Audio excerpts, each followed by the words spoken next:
Controversial na si Representative Zaldico nasa Immigration Lookout Bulletin Order na ayon sa Department of Justice. Nagbabalik Radyo Manjairo sa Piña, Florida, Jai. RNN Live Report.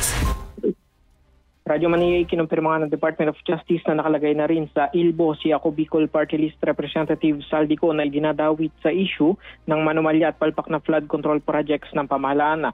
Ayon kay Justice Secretary Jesus Crispin Remulla, otomatiko nang sinusubaybayan ang galaw nito mula nang mabanggit ang kanyang pangalan sa issue.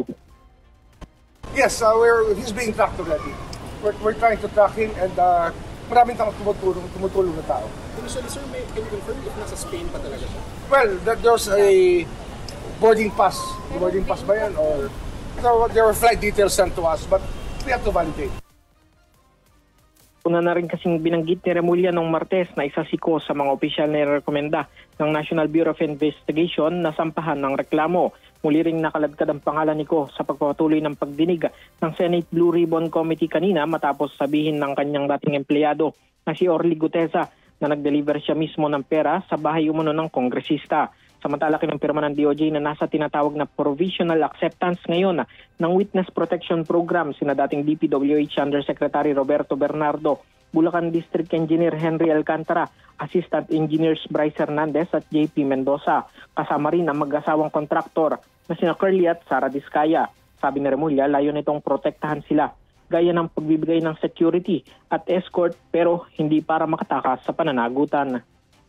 Kasi yan, dalawang klaseng testigo yan. Yung witnesses who need protection is one of them, siyempre. No? They apply to the witness protection.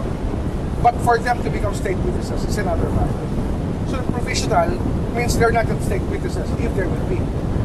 But it's our duty to protect them because witnesses who will testify in a criminal prosecution for the government against the persons who violated the law need protection. And they ask us for help, they wrote us letters, at least we can offer physical protection. But as regards to legal protection, as regards to being a state witness, Target ng DOJ na tapusin agad ang evaluation na may pag-iingat lalo't mahirap ang kapag ginagawat agad ang pagiging state witness. we're trying our best to be as soon as possible, but haste makes waste. We have to be very careful because once you give the person the status of a state witness, then you discharge them from criminal and civil liability. Kaya dapat maingat tayo. Kaya nga, restitution ang una natin hinihingi. Kasi pag discharge mo, wala ka ng hapon. Kaya nag-iingat tayo. Kasama mo sa DSEC, Armen Manila, Radyo Manjairo sa Peña, Florida, Tatak Armen.